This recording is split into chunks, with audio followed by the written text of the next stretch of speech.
আজ আমরা কথা বলবো সুমন বারালের অসাধারণ একটা ডিস্টোপিয়ান উপন্যাস বিভক্ত পৃথিবী নিয়ে।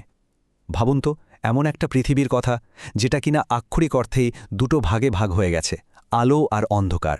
আর এই বিভেদটা কোনো গল্পকথা না, এটাই সেখানকার নির্মম বাস্তবতা। তো এই পৃথিবীর একদিকে আছে দিন, একদম ঝকঝকে গোছানো একটা জায়গা যেখানে কৃত্রিম সূর্য আলো দেয়, আর এখানকার মানুষদের শেখানো হয় যে এটাই হলো আশা।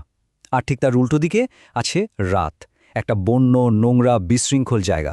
আর দিনের মানুষদের শেখানো হয় যে রাত মানে হলো রোগ, রাতকে ঘৃণা করতে হবে। আর এই দুটো পৃথিবীর মাঝখানে দাঁড়িয়ে আছে এক দুর্ভেদ্য দেয়াল।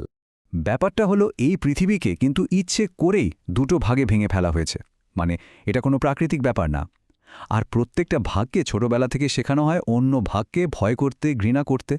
ফলে এই দেয়ালটা শুধু ইট পাথরের না, এটা মানুষের মনের ভেতরেও তৈরি হয়ে গেছে।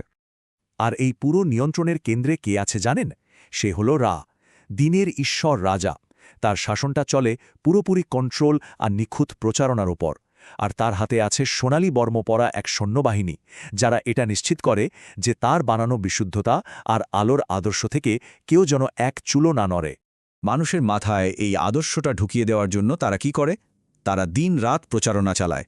তাদের অফিসিয়াল স্লোগানটা শুনুন: রাত হলো রোগ, দিন হলো আশা। ভাবা যায়, এই দুটো শব্দেই কিন্তু পুরো সমাজের ভয় আর ঘৃণাটা লুকিয়ে আছে। কিন্তু এত নিখুঁত একটা সিস্টেমের ভেতরেও একজন কিন্তু ছিল যে এই গল্পটা ঠিক বিশ্বাস করত না। আর সেই হল আমাদের গল্পের নায়িকা অ্যাথেনা। তার মনে সবসময় একটা প্রশ্ন ঘুরপাক খেত, এই যে এত নিয়ম, এত প্রচারণা, এর আড়ালের আসল সত্যিটা কি?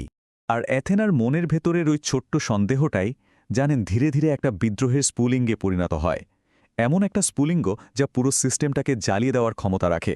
ঘটনাটা ঘটল একদিন। শহরের সব বড় বড় পাবলিক স্ক্রিন, যেখানে শুধু রায়ের গুণগান চলত, হঠাৎ করে হ্যাক হয়ে গেল। আর সেখানে ভেসে উঠল মাত্র ৩টে শব্দ: রাত বেঁচে আছে। ব্যাস, এই ছোট্ট রহস্যময় বার্তাটাই ছিল অ্যাথেনার জন্য প্রতিরোধের প্রথম ডাক। এই বার্তাটা দেখার পর অ্যাথেনা যে সিদ্ধান্তটা নেয়, সেটার ঝুঁকিটা একবার ভাবুন। সীমা লঙ্ঘন, মানে ওই দেয়ালটা পেরিয়ে রাতের জগতে যাওয়া। এটা ছিল দিনের জগতের সবচেয়ে বড় অপরাধ। আর এর শাস্তি? মৃত্যুদণ্ড না, তার চেয়েও ভয়ঙ্কর শাস্তি হল আপনার অস্তিত্বকেই পুরোপুরি মুছে ফেলা হবে। আপনি যে কোনোদিন ছিলেন, তার কোনো চিহ্নই থাকবে না। তো অ্যাথেনার সেই মারাত্মক ঝুঁকিটা নিল। সে রাতের জগতে প্রবেশ করল, আর সেখানেই তার দেখা হলো একদল মানুষের সাথে, যারা অন্ধকারের মধ্যে থেকেও স্বাধীনতার স্বপ্ন দেখে। এই প্রতিরোধ বাহিনীর কয়েকজন মূল সদস্যের সাথে অ্যাথেনার পরিচয় হয়। যেমন ধরুন কালিমা, একজন দুর্ধর্ষ যোদ্ধা আর মিলিশিয়া লিডার। তারপর আছেন কৃষ্ণ, যিনি এই ভয়ঙ্কর সময়ের মধ্যেও ক্ষুধার্তদের মুখে খাবার তুলে দেন। আর আছে হারমেস, এক কিংবদন্তি তুল্য চোরাচালানকারী আর কোড রানার।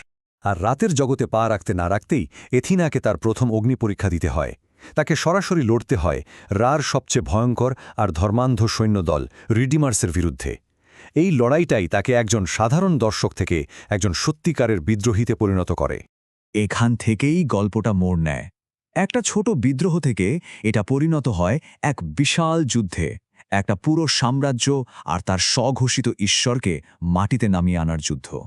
কিন্তু প্রশ্নটা হলো, এমন একজনের সাথে লড়বেন কি করে যে নিজেকে ঈশ্বর বলে দাবি করে আর সত্যি সত্যি সূর্যকে নিয়ন্ত্রণ করে? এটাই ছিল বিদ্রোহীদের সামনে সবচেয়ে বড়, প্রায় অসম্ভব একটা চ্যালেঞ্জ। আর যুদ্ধটা জানেন খুব দ্রুতই ভয়ঙ্কর রূপ নিতে শুরু করে। প্রথমে বিদ্রোহীরা দুই পৃথিবীর মাঝের দেয়ালটা ভেঙে ফেলে। এর জবাবে রা তার বিশাল সূর্যচালিত যুদ্ধযন্ত্রগুলোকে মাঠে নামিয়ে দেয়।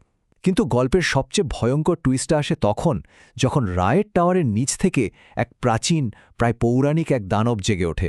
এই পরিস্থিতিতে অ্যাথেনা বুঝতে পারে ড্রাকে হারাতে হলে তাকে একটা অসম্ভব সিদ্ধান্ত নিতে হবে। একটা দানবকে হারানোর জন্য তাকে হয়তো আরও পুরনো, আরও ভয়ঙ্কর আরেকটা শক্তিকে জাগিয়ে তুলতে হবে। মানে এমন একটা সিদ্ধান্ত যা ভালো আর মন্দের মাঝখানের সব রেখা মুছে দেয়। এরপর শুরু হয় চূড়ান্ত লড়াই।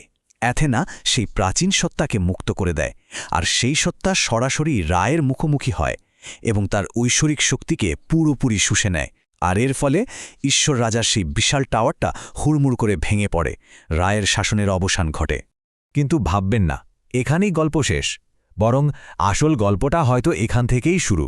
কারণ অত্যাচারীর পতনের পর কি হয়? প্রায়ই শুরু হয় আরও কঠিন একটা যুদ্ধ, আর সেটা হলো স্বাধীনতাকে টিকিয়ে রাখার যুদ্ধ। রাতও পরাজিত হল, পৃথিবীও মুক্ত। কিন্তু এই স্বাধীনতার সাথে সাথেই একটা বিশাল ক্ষমতার শূন্যতা তৈরি হল, আর সেই খালি জায়গাটা পূরণ করতে জন্ম নিল নতুন নতুন বিশৃঙ্খলা। আসলে বিপ্লব করা এক জিনিস, আর সেই বিপ্লবের ফল ধরে রাখাটা সম্পূর্ণ আরেক জিনিস। রায়ের পতনের পর দেখুন কারা মাথা চাড়া দিয়ে ওঠে। একদিকে দ্য লাইট বিয়ারার, এক ধর্মগুরু যে নিজেকে রায়ের পুনর্জন্ম বলে দাবি করছে, আর একদিকে দ্য ওয়েল নামের এক ধর্মান্ধ গোষ্ঠী, যারা বই পুড়িয়ে নিজেদের বিশুদ্ধতা প্রতিষ্ঠা করতে চায়। এমনকি জারখান নামের এক সাইবার নবীও আছে, যে কিনা কোডিংয়ের মাধ্যমে মুক্তির স্বপ্ন দেখাচ্ছে। বোঝাই যাচ্ছে অত্যাচার আসলে মরে না, শুধু খোলস বদলায়। এই নতুন পরিস্থিতিতে অ্যাথেনার ভূমিকাটাও বদলে যায়। সে কিন্তু ক্ষমতা দখল করে না। তার নতুন মিশনটা শাসন করা নিয়ে নয়, বরং সে ঠিক করে এই ভেঙে পড়া পৃথিবীটা ঘুরে বেড়াবে আর মানুষকে শেখাবে যে কিভাবে সত্যি সত্যি মুক্ত হতে হয়। আর অ্যাথেনার এই নতুন যাত্রার মূলমন্ত্র হয়ে দাঁড়ায় একটা কথা: একটা আরামদায়ক মিথ্যার চেয়ে একটা কঠিন সত্য অনেক ভালো। এই বিশ্বাসটা নিয়েই সে নতুন ধরনের অত্যাচারীদের বিরুদ্ধে তার লড়াইটা চালিয়ে যায়। সে মানুষকে শেখায় কঠিন সত্যিটা মেনে নিয়ে কিভাবে নিজেদের রাস্তা নিজেদেরই তৈরি করতে হয়। শেষ পর্যন্ত এই উপন্যাসটা আমাদের সবার সামনে একটা খুব জরুরি আর গভীর প্রশ্ন রেখে যায়। যখন একজন অত্যাচারী পড়ে যায়, তখন তার খালি জায়গাটা পূরণ করতে কে বা কি এগিয়ে আসে? আর এর উত্তরটা হয়তো ততটা সহজ বা আশার নয় যতটা আমরা ভাবতে ভালোবাসি।